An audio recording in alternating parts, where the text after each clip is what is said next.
안녕하세요. 이번 시간은 어떤 부분을 설명해 주실 건가요? 이번 시간에는 작년 수능 기출 문제들을 좀 살펴보면서 수능 기출 문제가 수능 교재하고 어떻게 연계가 되었는지 직접적으로 예시를 좀 보여드리려고 합니다. 이제 시작해 볼까요? 네, 시작! 일단 먼저 듣기부터 천천히 설명드리고 싶은데 1번부터 17번까지 듣기 문제입니다. 근데 16번, 17번을 제외하고 1번부터 15번까지 모두 다 연계되는 것을 볼 수 있었어요. 그래서 수능 특강 듣기 교재로 좀 잘 참고하시면 좋을 것 같습니다. 18번부터 45번까지는 연계되는 문항들이 굉장히 많은데 그 중에서도 학생들이 가장 어려워하는 28번 혹은 29번 문법 문제, 어휘 문제, 빈칸 추론 문제, 3단 순서 추론 문제, 주어진 문장, 넣기 문제 같은 것들이 직접적으로 연계가 되는 것을 볼 수가 있었는데요. 그 예시를 제가 한번 보여드리도록 하겠습니다. 일단 수능 29번 문제부터 살펴보도록 할게요. 수능 완성 페이지 95페이지에서 직접적으로 연계가 되었는데 그냥 문장이 그대로 나왔습니다. 그래서 이 수능 완성 교재를 조금 열심히 본 친구들은 이 어휘 문제를 어려움 없이 풀 수가 있었다는 점, 학생들이 가장 어려워하는 킬러 문항이라고 하는 빈칸 추론 문제도 그대로 연계가 되었습니다. 특히 20번 문제는 수능 완성 페이지 23에서 간접적으로 연계가 됐는데 이 전쟁 관련된 그 소재가 직접적으로 이용이 돼서 문제가 나온 점을 좀 보실 수가 있습니다.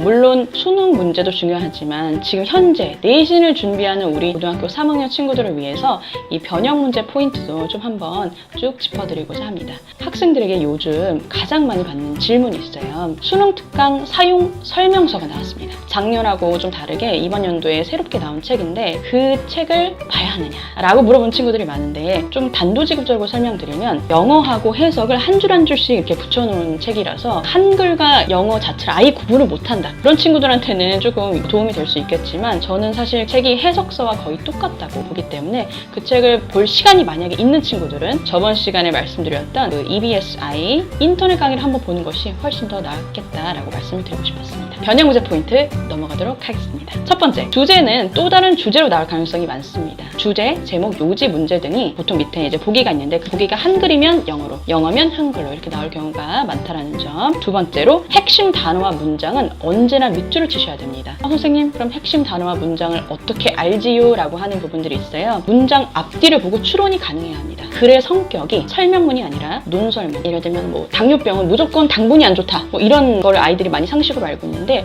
어떤 당뇨병은 설탕이 조금 필요하다. 뭐 이렇게 본인이 가지고 있는 그런 상식을 깬 그런 주장하는 문제들에서 키워드들은 빈칸 추론으로 나올 가능성이 높다는 점. 세 번째로 문법 문제입니다. 사실 수능에서 문법 문제 몇 문제인지 아시나요? 모르신다면 그대는 또 진짜가 아닙니다.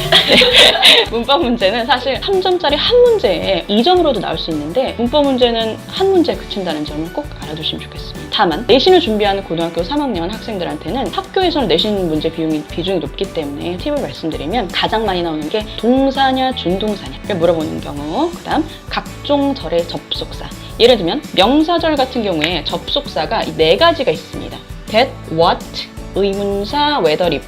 사실 복합관계 대명사절도 있는데 일단 이 네 개가 대표적이기 때문에 먼저 말씀드리면 이 명사절의 접속사일 때 대절과 what절은 뒤에 성격이 아예 다릅니다. 대절은 완벽한 문장이고 what절은 불완전한 문장이 오게 됩니다. 지문을 보다가 명사절 접속사 대신한 what을 봤다라고 하면 그 대자리가 what으로 잘못된 보기로 나올 수 있다는 점, 혹은 what자리가 대자리로 잘못되게 나올 수 있다는 점을 꼭 참고를 하시면서 문법 공부를 하시면 좋겠습니다. 가장 중요한 거, 스위치를 아이들이 무시하고 넘어가는 경우가 많은데 단수 취급해주는 주어들을 꼭 알아두셔야 됩니다. 짧게는 명사구, 명사절로 이제 얘기를 할 수 있는데 가장 대표적으로 동명사구나 투부정사구는 단수 취급해야 된다는 점을 꼭 기억해 두시기 바랍니다. 그 다음 부사 형용사 자리 물어보는 경우 꼭 기억을 해두시고요. 네 번째로 넘어가게 되면 단위어가 있는 단어들입니다. maximum이라고 하시나요? maximum. 대표적으로 increase라는 단어. 이런 단어들은 단위어가 있습니다. minimum 혹은 decrease라는 단위어가 있어요.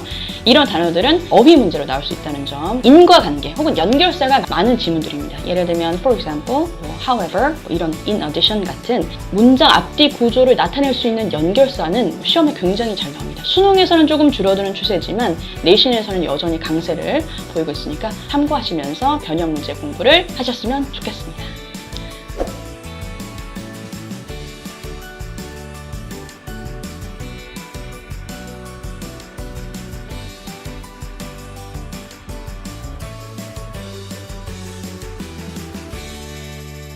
수능 특강을 좀 어려워하는 응원의 말씀 한마디. 수능 특강 어렵다 해도 하위권 친구도 할 수 있는 게 바로 단어입니다. 단어. 본인이 이 앞에 것들을 다 할 자신이 없다. 단어라도 열심히 하면 수능 혹은 모의고사에서 정말로 큰 메리트를 얻으실 수 있을 거예요. 파이팅입니다.